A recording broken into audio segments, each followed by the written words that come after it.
Hello दोस्तों, तो आज बात करने वाले खेसारी लाल यादव जी और प्रियंका सिंह का बहुत ही ज़बरदस्त सॉन्ग के बारे में, जो कि एक मूवी का सॉन्ग है जिस जिस मूवी का नाम है दुल्हनिया लंदन से लाएंगे।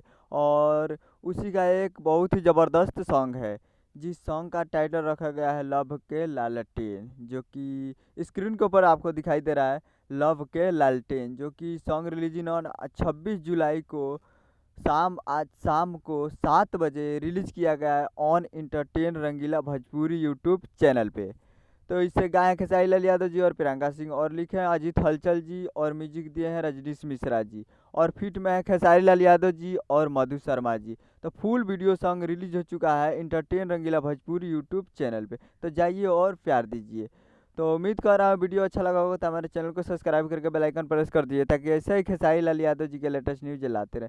जाइए और entertain Rangeela Bhojpuri YouTube channel में फुल एचडी में वीडियो सॉन्ग रिलीज किए गए थे। मिलते हैं अगले वीडियो में, तब तक के लिए जय हिंद जय भोजपुरी।